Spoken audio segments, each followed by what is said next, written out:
Hi, let's begin this lecture by solving another example of a three-dimensional rigid body.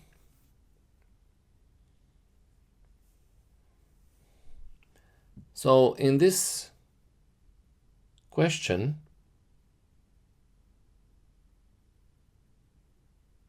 there is a door panel, like so,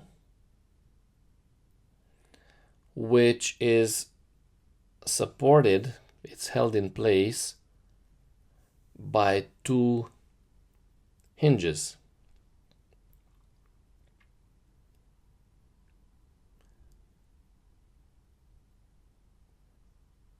Now the door has a size of 1640 millimeters in width and a mass of 30 kilograms. And these are the hinges that I mentioned about, like so. And of course, these are the hinges, the pins for the hinges.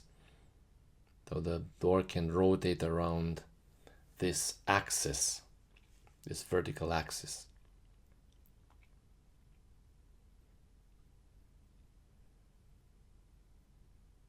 All right. Let's color these hinges, make them a little nicer. And the top hinge is at B, the bottom hinge is at A.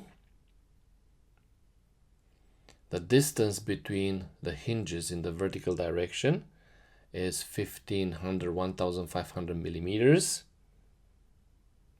Now the distance between the center of the door and the hinge in a direction perpendicular to the door is 300 millimeters.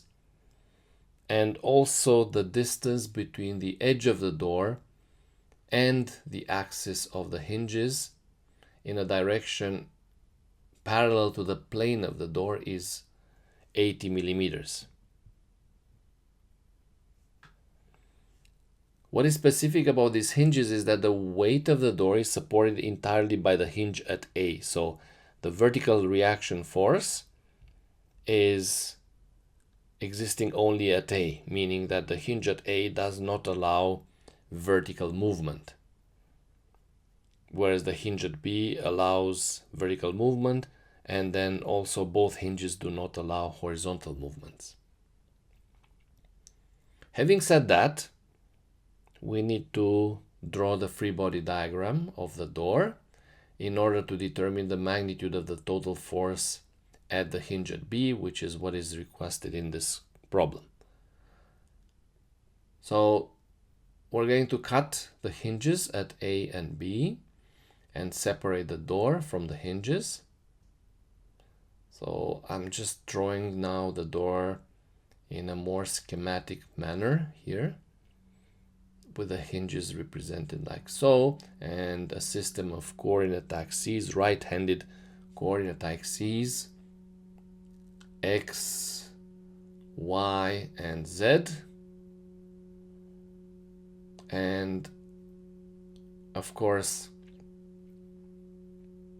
the reaction forces, always I show them, and you should show them with their positive directions, AX, AY, AZ at A, and at B we only have lateral horizontal reaction forces, so BX and BY. With their positive directions is just a guess, so in the end, if the result from our equilibrium equations will be negative, then we know that our original guess was wrong and the force goes in the negative direction. This is the weight of the door, mg, which acts at the center of the door.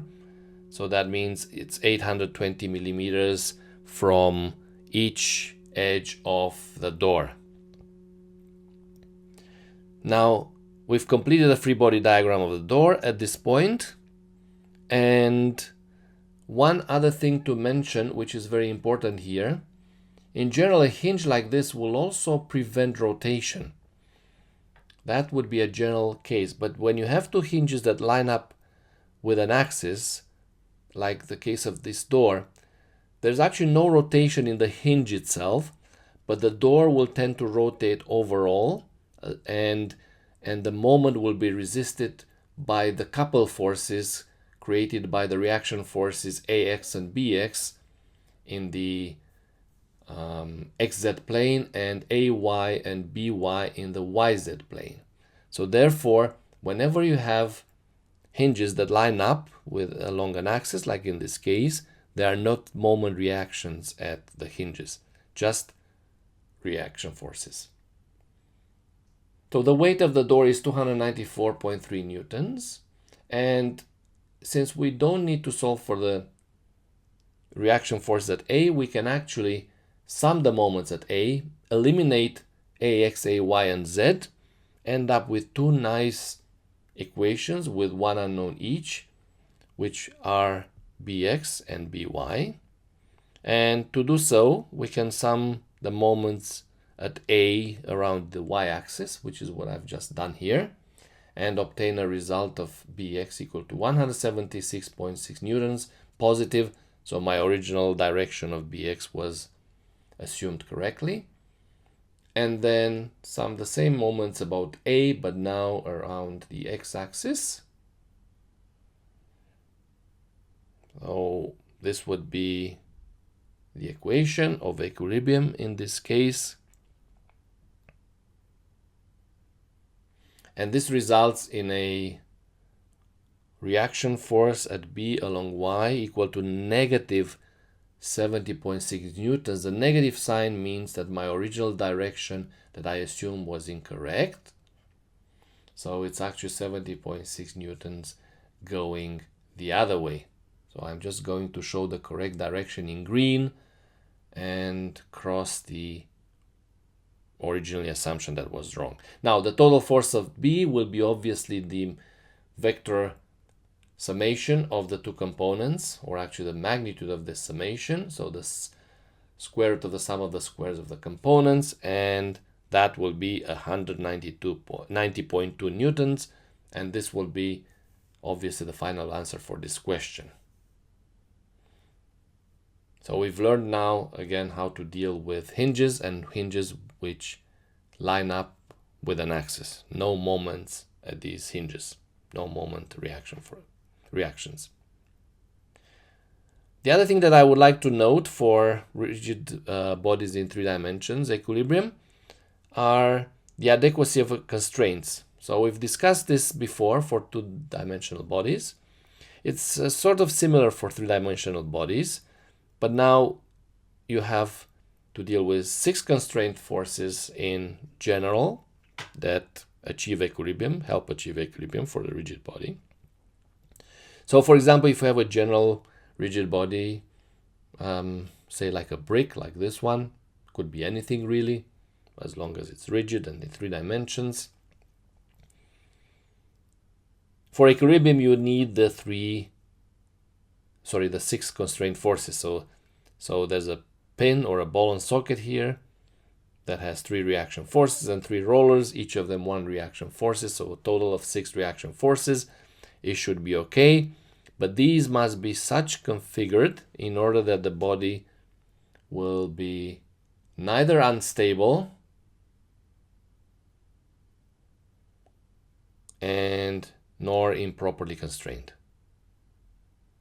So in order to achieve that and make sure we have sound equilibrium, the reaction forces, same as in the case of the 2-dimensional rigid bodies, must not be all parallel and also must not all intersect the same line. Otherwise, you will end up with an improperly constrained body. Now, another case is that case of partially constrained bodies, which in the general loading condition, they tend to be unstable, but they would be okay for particular loading conditions, in which case the extra equations will reduce to the identity equation 0 equals 0. So this is valid again only for specific loading conditions. where those supports that are missing are actually not needed because there are no forces to move or rotate the body in the direction of those missing supports. Now, again, in general, if the number of constraints is larger than 6, then the body is statically indeterminate, and we can only solve for maximum of 6 unknowns, at least in this course. So therefore, we will not be able to solve for the additional reaction force. We would be able to solve for 6 unknowns, but not for the additional ones. So having said that, I would like to thank you very much for watching this lecture. And in the next lecture, we will do another example, or actually a couple more examples for rigid bodies in 3 dimensions.